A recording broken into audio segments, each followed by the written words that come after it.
Magandang hapon mga followers ko, mga viewers ko, mga palangga ko. Meron akong pork dito i-adobo ko to. Para baon ng mga anak ko bukas. Ito may kalamansi ang gagamitin ko para pangpasim. Dito may mga ingredients tayo Okay? Ito dahon ng oregano yan, lalagyan ko ng oregano para mabango siya, lalo siyang masarap. Okay, panoorin na lang ninyo. Okay, nagpainit na ako ng mantika magluluto na ako. Ito bawang, hindi ko lang to, pinitpit ko lang to bawang. Hindi ko na nilit-lit.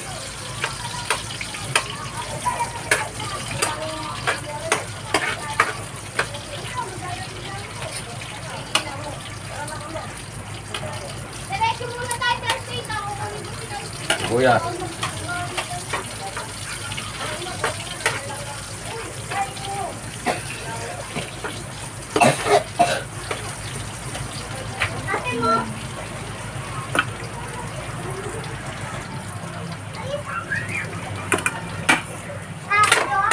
Yan na siya Lagay ko na yung pork. Mag-adobo tayo ng baboy, pork na may oregano.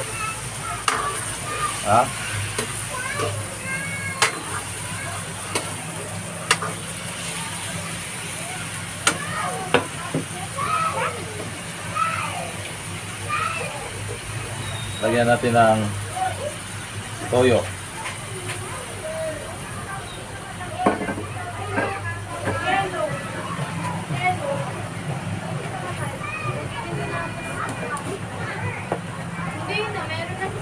Oyster sauce.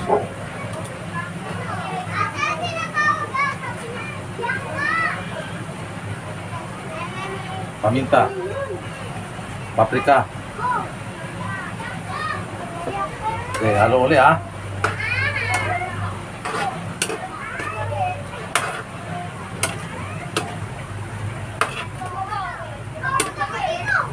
Laurel. Okay, takpan muna, takpan.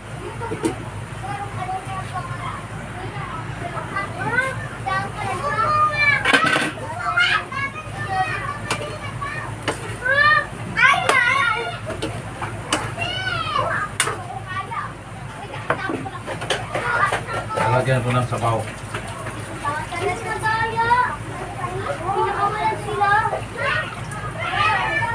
Okay. Ilalagay ko na yung paminta pati sili, pati oregano. Yan, oregano yan. Tapos takpan.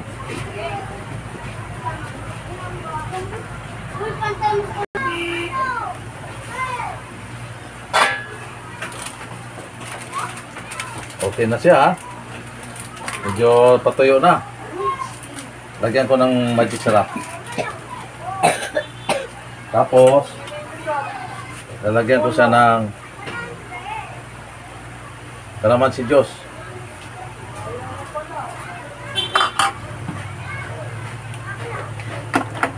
At lagyan ko ng asukal. Yun ang magbabalansi, asukal, asim, alat at saka tamis. Okay? Takpan ulit.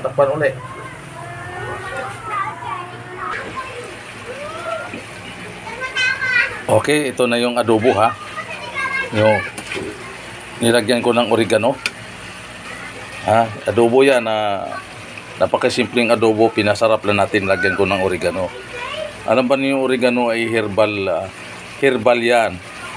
At saka nagpabango sa ulam at saka nagpapasarap.